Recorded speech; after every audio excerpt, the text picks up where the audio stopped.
I'm gonna start. Okay, let's get started after that pre-podcast thing that I'm super glad we weren't. Where Zander spelled dialogue as I did dialogue. completely butcher the word dialogue. I Really just added bad. Well, I just added Really an extra bad. G. It's just dialogue. Yeah, I made a new word. Yeah, it's fine. It's called creativity, Aaron. Gosh. Look at this guy. Being creative. Aaron's with Aaron's words. not very creative. Wow. Yeah, how do you think we're starting off hot, guys? This is great. Wow. Well, beef going down. Welcome to the friendship riddled podcast. Welcome to A Piece of Our Minds, the podcast, as you all know, about the creative process coming from the perspective of three amateurs, as we're just like talking about things as we go. I'm not opened up to my introduction notes, which honestly has like nothing written about it. Nice. It just says you've done this before. No, it literally just says introduce the podcast and then introduce you two. That's what it Great says. start. Oh, wonderful. Great start. So we don't really know what we're doing. We're gonna talk like we do, and we're gonna do our thing. Yeah, we're gonna do our thing that we do every week. Yes. I'm of course introduced by my two teenage friends, Aaron and Harley. Great. Oh wow, Great. that was wonderful. I could not think of. Wow. I need to make that list of you adjectives. should should have make a said- list. You You should have said my dialogue friends, and My then dialogue- like you're right. and then explain the definition. You're of right. the word. Yeah. Dialogue. That's the word dialogue. It's a synonym of beautiful, but like in that way that like kind of catches you off guard. You know, like you're looking at something, you're just like oh yeah, like, It has Norse origins. yeah. Yeah. Dialogue. Yeah. Yeah. Honestly, Yeah. I would not be surprised if the word dialogue had Norse origins. It would, yeah. Yeah. Because as you You know, the English language is just three other languages in a trench coat standing together. And the thing Yeah. that brings them all together is Latin grammar that Is Yeah. doesn't work. garbage. That it doesn't work in the English language. I know way too much about the English language. Fun Zander fact this week. But yeah, Aaron and Harley, would you like to introduce yourselves? Right. All right. I am Harley. I am the other writer, along with Zander, Yes. working on my novel. Yes. And We were friends in high school, and we're just continuing our love of Yes. creating things. Yes. And yes. If you didn't hear, okay. And I am Aaron, and as I always say, here for a good time. Let's get this thing going. Aaron brings his stunning film commentary that I actually really appreciate. Yeah. Thanks, man. You're all great. good. No, you. I enjoy talking to you about film, and now we Thank can do you. it in a monetizable format. Yeah. Yes. Except we don't make money off of this. Yeah, we don't make money. Oh my But god.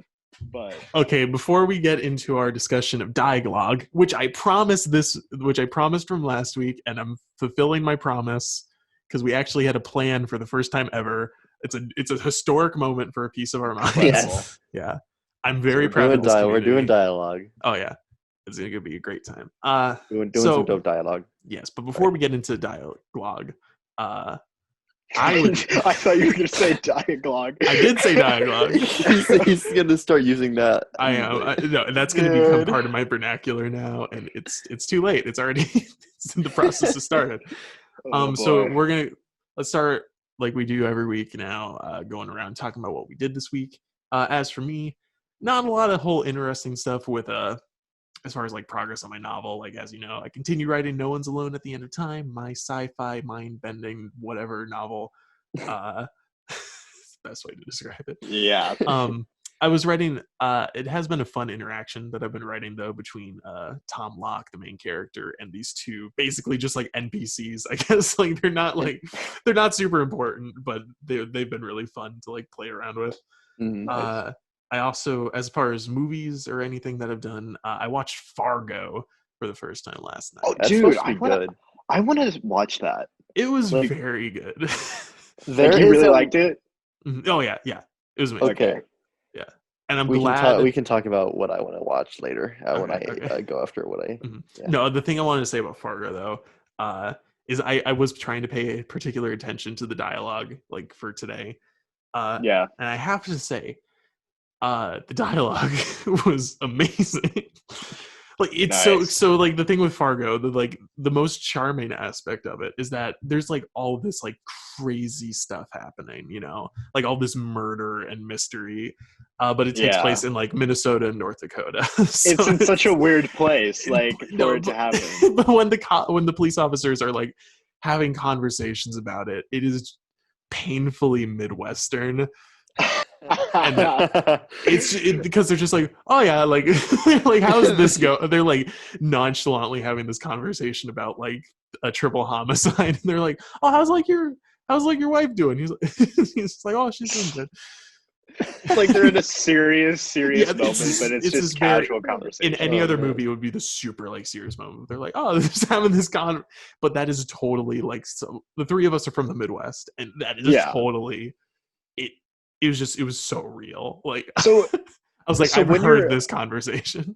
So when you're like watching those conversations, like I imagine that has to take the suspense out of the situation. Oh like, yeah, like that's I find that that's kind of the point.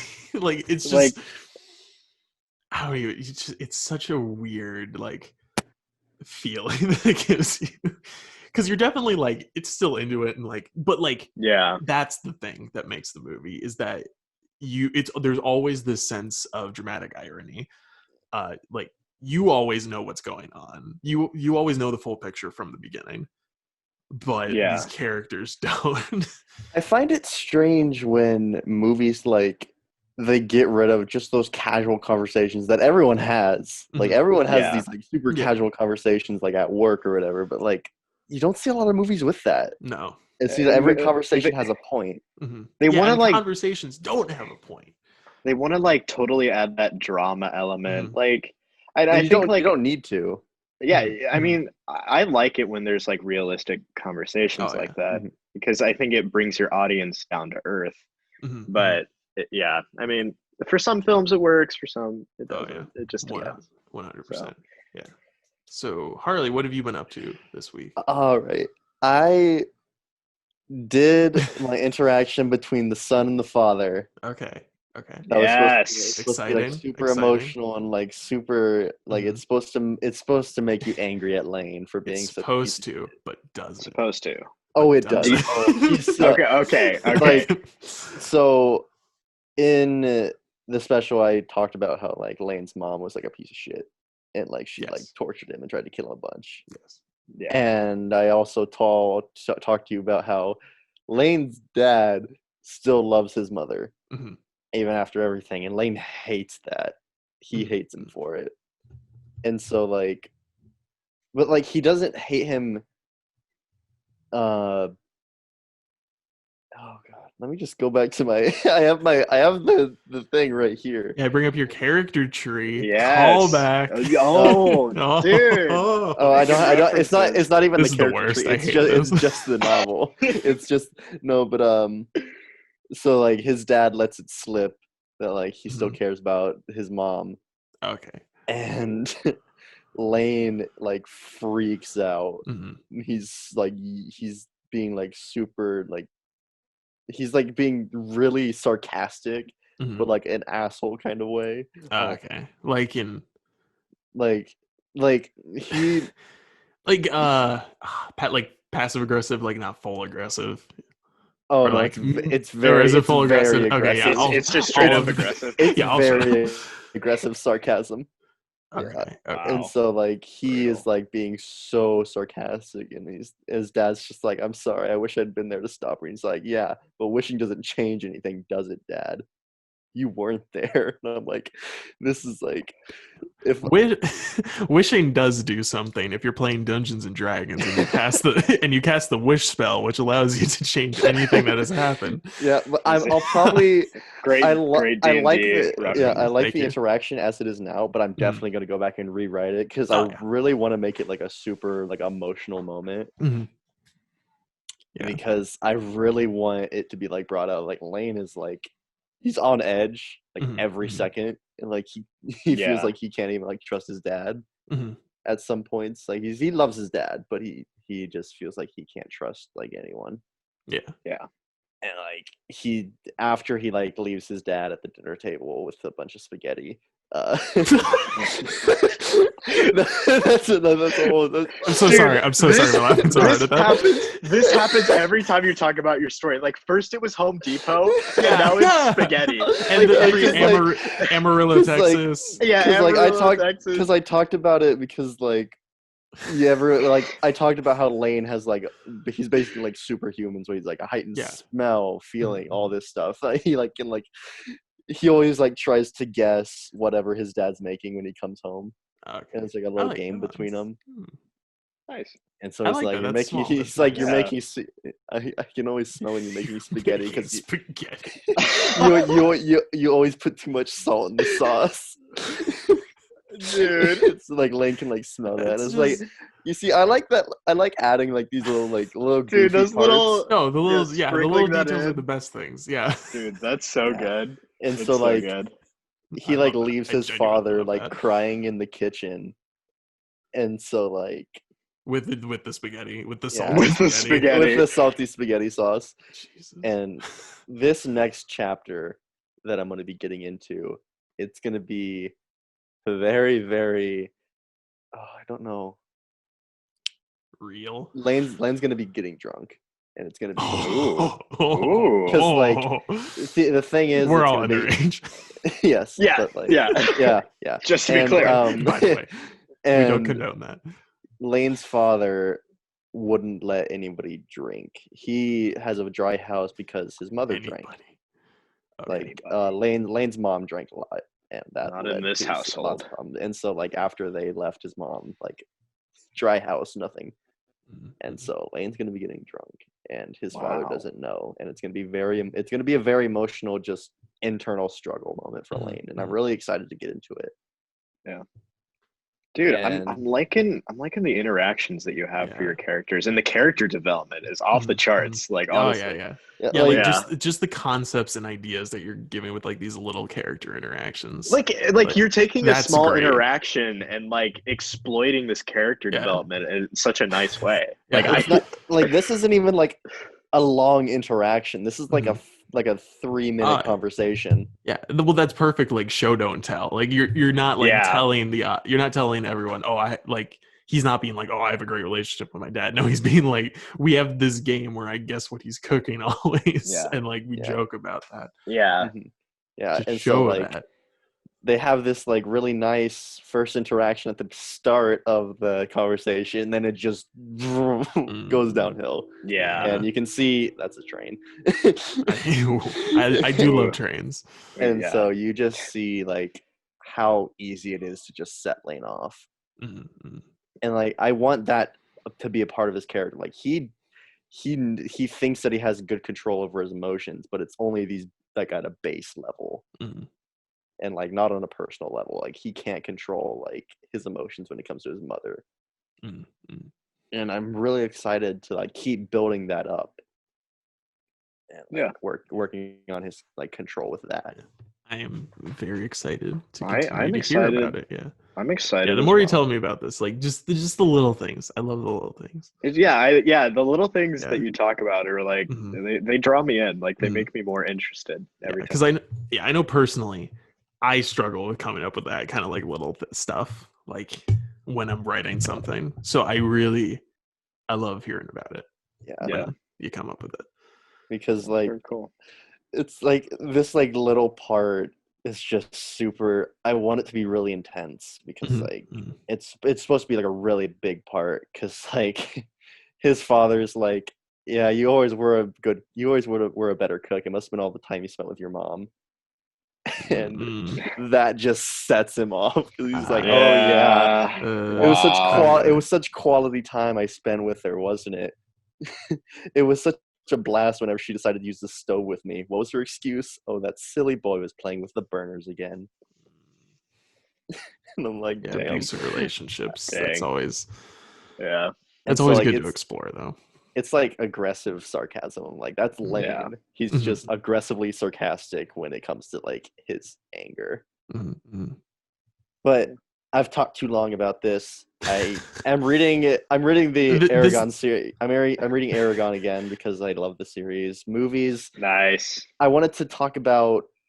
When Zander was talking about Fargo, I wanted to bring up the new Key and Peele. I think it's a movie. It's like Lovecraft Country. Oh yeah, I really want to watch that when it comes out. Dude, It hasn't that come out looks yet. so. It looks and amazing. The reviews I've heard are really good. Like really good reviews. See, I'm a huge fan of like Lovecraftian horror. I've talked about it at the beginning of the podcast when I was talking about my novel, because that's like a little bit of an influence for me, because I love Lovecraftian horror, Cthulhu, all of that. It's amazing. I love it. Very cool aesthetic. Yeah. So that's what I wanted to. That's the movie I want to watch. Yeah. Is it a show? Yeah. Is it a movie or a show? I think it's a movie. I'm not sure. I genuinely don't know. It's on HBO, so I just assume it's a show. But it might be a show. I think it is a show. No, that's the thing. I'm excited. No, freaking there's this Cartoon Network series that got moved to HBO Max called Infinity Train that I absolutely love. And the first half of the third season of that just dropped. And nice. Oh my God. Nice. It's amazing. It's such a good show. I just recommend that to anyone. I have nothing else to say about it. Just check it out. All right, Aaron, go. Yes, Aaron.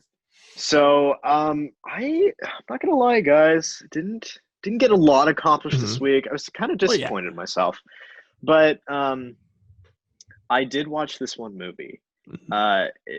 It's called Eternal Sunshine. Okay? Oh, Eternal Sunshine of the Spotless Mind. Yes. Okay. Yes. Yeah. Jim Carrey names the entire. Yeah. I just just rattle off the entire super long name. Oh yeah. That movie. Oh yeah.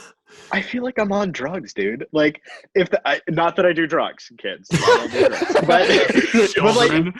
But if I had to guess what it was like, I feel like me watching that is like similar to that. Like it just like there's so much going on. And they make you confused, like intentionally. Oh yeah. And which you're like, I love. Yeah, I think it's great because it keeps you watching, like it keeps you into it. And like the entire time, like there was so many times I was like, okay, I've got this figured out. But nope. Nope. And then like by like the last 30 minutes, I was like, okay, I think I got this now. And by that point, like that's pretty much what happened. But it was very interesting movie. I do recommend it. Oh yeah. It's just it's a cool concept. It's a cool just cool take on a love story. By the way. Yeah. I watched that movie like a year or so ago. It's 10 out of 10. Yeah, it's on Netflix right now, so go check it out. And then since we're talking about shows that we're really looking forward to or that we have watched, Lucifer, the last season. Yes. Comes out on the 21st. Yes. I'm really excited. Really excited. God. That show is so good. It's it's amazing. It's on Netflix as well. I still need to watch it. Good. It's really good. Yeah. The first couple episodes are a little but like the characters are just so lovable. Yeah. And to me, like there's a lot of development with the show and with the characters and like even the storyline. And it's like, yes, it's technically a crime show. And I'm not a big fan of crime shows, but this is like a way different take on a crime show. And like, technically, it's in the Arrowverse. Yeah, it's just. Yeah, you're telling me about that. Yeah, Lucifer got nerfed. Like hardcore.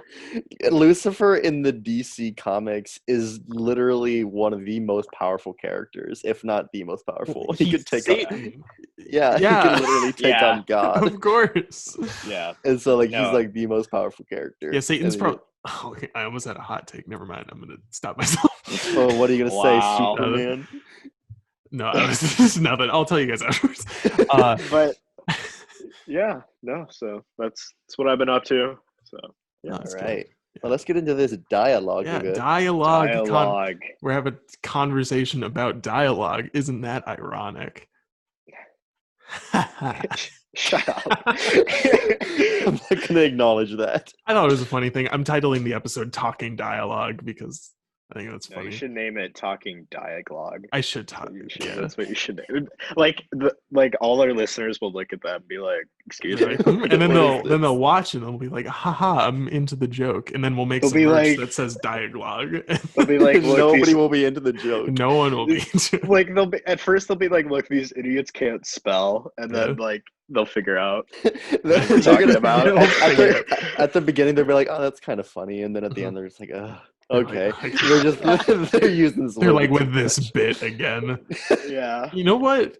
I'm proud of us. None of us actually know. Eternal Sunshine of the Spotless Mind is kind of a romantic comedy in some aspects. It's not so much a comedy. No. It's definitely but it's starring Jim Carrey, and so like it's sad. But that movie showed Jim Carrey's range. Like that's a totally different kind of Jim Carrey that role. and Truman Show are like light years above anything else that man has done. Yeah, Jim Carrey's like underrated in his acting ability. Truman Show is so good, so good.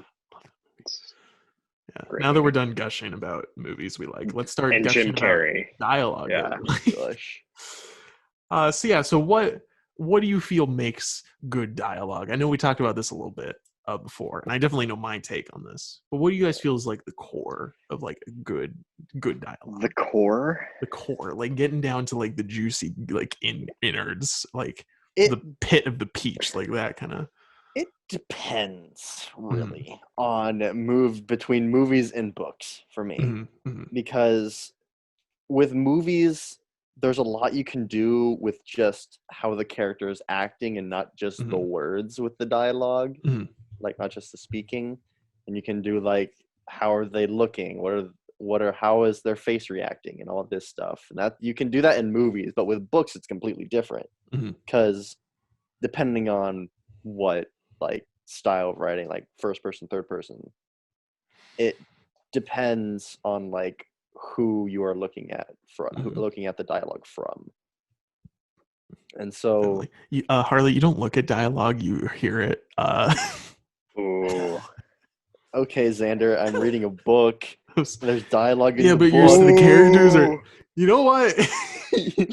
You know what? He's got you there. Whatever.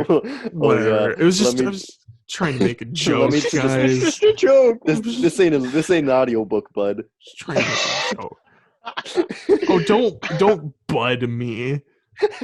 Wow. Friend. Crossfire right now. Anyway, shots being fired.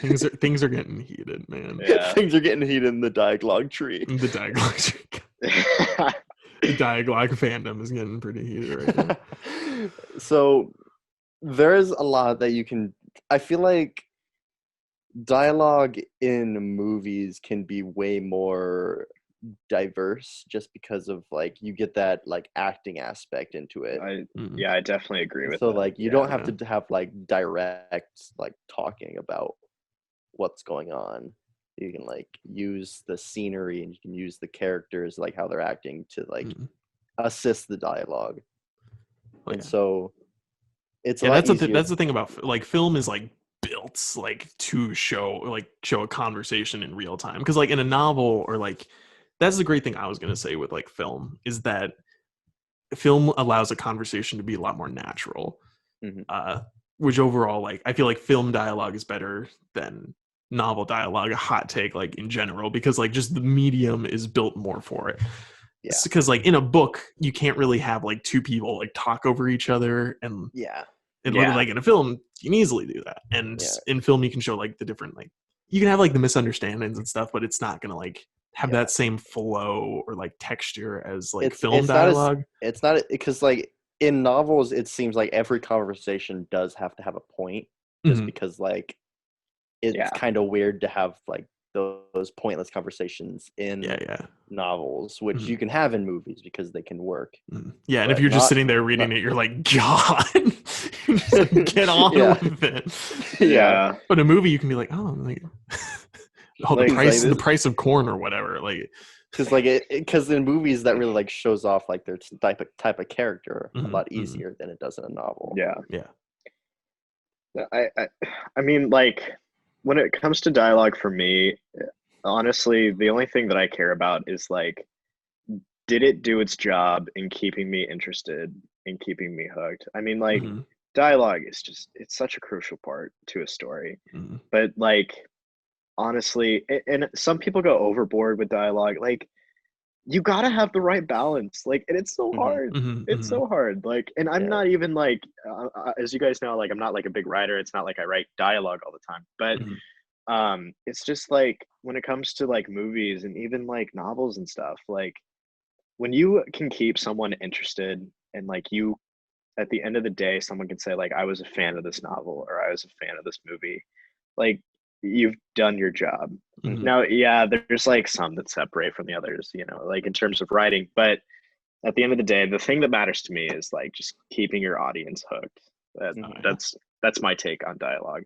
But to your point, I was going to ask you, Zander, so obviously you're writing this novel and you've like written short film scripts. So when it comes to approaching the dialogue, like how do you approach each of those, like heading into those? See, I really didn't like have like a set format. Like what I had done up until this point, like when we started this podcast and I really started thinking about these things more, was I just wrote, everything was basically in my voice. Like all characters sounded exactly the same and spoke like the same way. But the way I go about dialogue is a lot different now, especially after studying for dialogue for this week and a little bit last week. Because I feel like the natural thing you want to do when you're writing dialogue is that the character says exactly what they mean, and then the other person hears them exactly how they're supposed to hear them, like exactly how the other person meant it. And that's not what happens. Yeah, that's not real life. That is not what happens at all in a conversation. Everyone misunderstands each other. Everyone like says something that, and it comes off like in a wrong way, and that kind of throws off the other person. And people like take time to think about what someone has said. There's pauses. So definitely when I was writing, especially the script for Silhouette, I thought that's the script that I thought about that the most in. So I definitely had just those little misunderstandings and really focus on the wording and like, how would this person convey this information, and then how would this other person receive those words? And that's what you really need to think about it. And then how would they react? To me, that goes back to like the character sheet that we talked about. I mean, like, to me, like if you understand the character, the dialogue will come so much easier. I mean, like if you have the mindset of that specific character, it's just easier. So another problem that comes up, I've had a much harder time doing this when writing short films than novels, is when you're like, I want the audience to know this information. What is the best way to convey that? Because you don't want like 10 minutes of exposition or like this giant monologue of exposition, which I've done in the past. There's one in Too Fat, Too Zander where it's like 45 seconds of the producer sitting there explaining what the plot is. Which was beautifully acted by Harley, which is beautifully acted. Yes, great job. But it was not beautifully written by me, because it's just a dump of exposition. And what you want to use the environment, you want to use the more back and forth, like dialogue for the exposition. Because like you want, like Aaron, like what you were saying, you want to keep the audience interested first and foremost in what these people are saying. You want them to care about where the conversation is going. Because another thing is that realistic conversations don't have a purpose or go anywhere, but you need to have at least a little bit of a point of why you're showing this conversation like in the film. Or you gotta like nudge it. You like go that way. You're like, okay, these two people are talking about like nothing right now, but like why should I pay attention to this? Why does the director or the writer want me to pay attention to this conversation? No, and that's like, to your point, not even just in dialogue, but like in every aspect of a story. Like I think everything should always have a purpose. Even 100%. Though it may not seem like it has a purpose, like there should just be some kind of purpose there. There's always some underlying, like, we're gonna get to this point from this conversation. Like we might go like all the way up here, but some way we're gonna get back to the point we're trying to get to. Or it's all like building towards like the overall theme of the story. Like it's just throwaway little thing, but it kind of like builds like what these characters mean to the idea the story's trying to get across. And like I think I'm gonna bring up my my part in. Yeah. I can see your white screen reflecting on Yeah. me. Yeah. I can't see like you guys right now. I just see my Google Doc. Yeah. And so my interaction between Jackie and Lane when they're like talking about like eating lunch together, and it's like there's no point to it. I could have just left it out and it'd be the same. Yeah. But like I wanted to put something in there that like shows that like these two have like known each other for a while and they like each other. And like they are able to like joke with each other and have fun with each other. Yeah. And they're casual. I think it's that sense of normalcy too. Like, you know, like that's something that people do. I mean, and so like it's a pointless. It's basically a pointless conversation, but it shows like they're in how casual they are together and how friendly they are with each other. Yeah, and like how much they like each other. Yeah, because it's way easier to just like have Lane like explicitly say this is the state of our relationship, but that's not good storytelling. No, it's not. That what you're doing is so much better. Like showing that interaction so that the audience is like, okay, I am experiencing what these characters are, what the relationship is.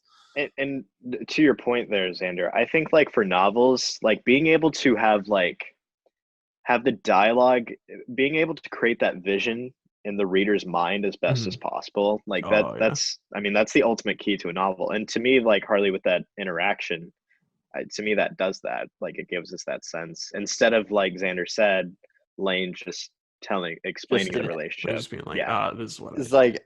I hate exposition dumps as much as the next person. Yeah. And I never want to do that in this. Like I might have like a little bit like just like throwing exposition out there, but it's going to be like internal of like Lane thinking about something. It's not going to be like dialogue between two characters and talking to each other. And you can do exposition like through the environment too. Like you can show like a character's outfit like says that implies that they're this kind of person, or just the way that they're carrying themselves, the way that they're talking, or the way that they're communicating to each other can show that relationship, and like instead of them saying what the relationship exactly is. And that's way easier to do in a movie than it is a novel. Yes. In a movie, in a movie, you can just be like, all right, you need to walk like this and wear this outfit. And like, but like in a book, you can just be like, he walked like this and wore this. But that's outfit. not. But that's not. You do have to like interesting. I feel like. Like that's. I mean, people won't pay attention, but people won't pay attention to that as much as they would in a movie. That's true. Because like in a movie, it's like, here's this character. He's gonna be here for a while. You better pay attention to him. Instead of in a novel, it's just like talking. It's like this guy's got like this leather jacket on. Standing like an asshole. Well, you don't phrase it like that. Just but you can be like he like strut. Like that's like the difference of saying like if someone like struts or if someone like walks or. John, I don't know words. I'm trying to think of what jaunting would look like. Yeah, what I just think strut, like it's just like an exaggerated. He saunters over. Saunter. He moseys on over. I'm pretty sure. I feel like I have definitely used the phrase. I feel like I definitely have used the phrase mosey on over. Like because like Tom Locke is like super sarcastic. And like kind of like goofy, like a little bit goofy. He's just like, I want to mosey on. He's like, I feel like that is something he would say. I don't remember if I've had him say that. You're gonna mosey on over. Do you like mosey on over? Yeah. Oh man. Classic Tom. Classic Tom. Yeah. So like writing dialogue. Trying to. Especially like I was saying, like before we started this podcast, when I was writing my novel, I did not do a good job at making characters sound different from each other, or like having consistency with like the way that they talk, especially with Tom because he's narrating most of the story. So I've been trying to work on that a lot more, of having distinctive characters talking in specific ways that make sense for their character. Well, and that's just a part of your improvement process too, which is good. It's good that you notice that. Yeah And I think for mine with like Jackie, Seth, and Lane. This is like a tight knit group, and I feel like if sorry, I feel like the more you like interact with like us, I feel like I've picked up like some of the aspects of like me talking I've picked up from you guys, and I'm sure you guys have picked up some of my aspects of talking. And like we've picked up characteristics from each other, and we've like incorporated them into ourselves. And I feel like this like tight-knit group of Lane, Jackie, and Seth, I feel like they've picked up like a few little things from each other. A few like common things. And it's not big things at all, but it's like some of the ways how they like talk to each other. It's just like, these guys know each other. As the saying goes, these guys have known each other for a while. You are who your friends are. So. Oh, cool. I just love this little bit of the conversation between Seth and Lane. Like, it's an episode about dialogue. What better way to end it than some dialogue? What better way to end it with some dialogue? Oh, but it has an F-bomb in it. No. Well, you can censor it. You say like frack. Or freaking. Or like, freaking, yeah. There's many. All right. Just make up a word. Yeah. So just read it. Well, hello there, sir. How was your discussion with Jackie? Seth's questions as he wraps his arm around my shoulder. I'm sorry. Don't you have any other responsibilities to take care of other than bothering me, I ask? Of course I do, but that does not mean I will do them. Besides, I want the details of my best friend's first lengthy conversation alone with a woman. Okay, first off, it was not lengthy. It was like 5 minutes. Second off, screw you. I've been alone with a woman before. And Seth laughs and says, well, yeah, now you have. But no, seriously, man, what happened in there? You came out looking red as hell. And so I'll probably go back and like rewrite a lot of this after I get done like with this first part. But I like that. I like this little interaction between them right now. No, I do. It's super important to like be able to own and realize that what you're doing right now is 100% not going to be the final version of it. Oh yeah. Like, that is a very important thing that I have like needed to tell myself. I'm like, this does not have to be perfect right now. Like, no. Like this is it's good right now, but like I'm definitely gonna go back and rewrite it to definitely make it the best you can and as natural as you can. Cool. So dialogue, focus it's on a thing. It is a thing. Yeah, we're doing we're doing it right now. You want to make it like not have an obvious point, but there's definitely going to have like underlying like showing off these characters and their interactions and like what they're going for. Do it with a purpose. Yes. And you want a sense of realism too. Like you want this conversation to flow naturally depending on who these people are. The dialogue has to have a purpose, but the conversation that the dialogue is in the dialogue doesn't have to. I think so. Yeah, there has to be a point to why you're showing this. Yeah. But like there has to be a point to the dialogue, but the words don't actually have to mean anything. They're just there. I mean, well, they had to mean something. Yeah. Word choice is what I'm trying to say is word choice is important. Like depending for characterization. Yeah. Great. Right. Yeah. What? What do you like? I don't know. I'm just like thinking about like, damn, I really butchered that. Who cares? Whatever. We're amateurs. Yeah, exactly. That's the point of this podcast. And I'm sure you appreciate that. And you know what else appreciate me to you?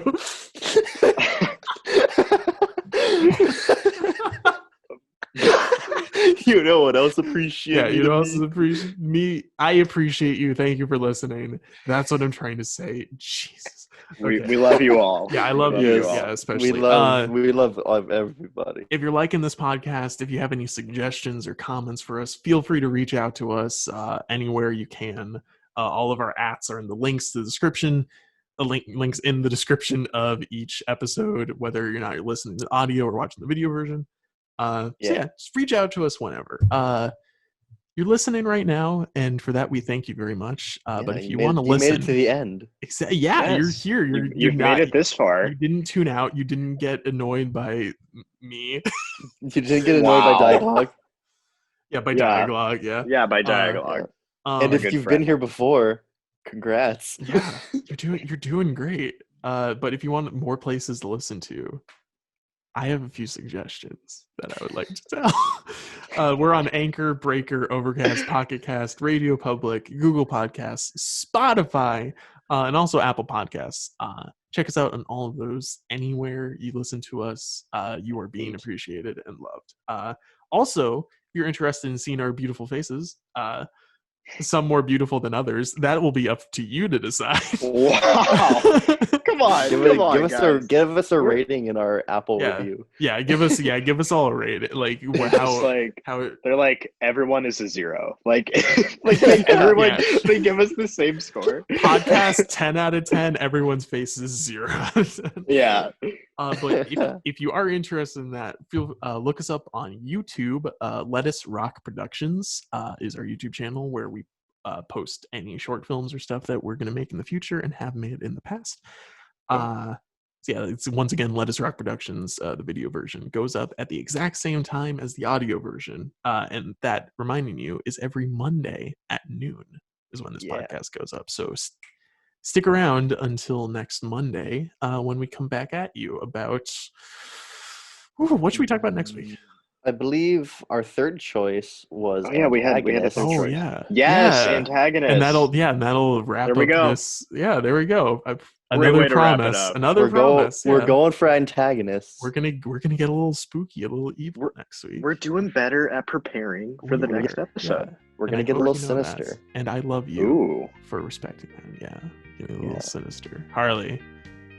All right. What would Thank you like to say? All once again so much for letting us give you a piece of our minds.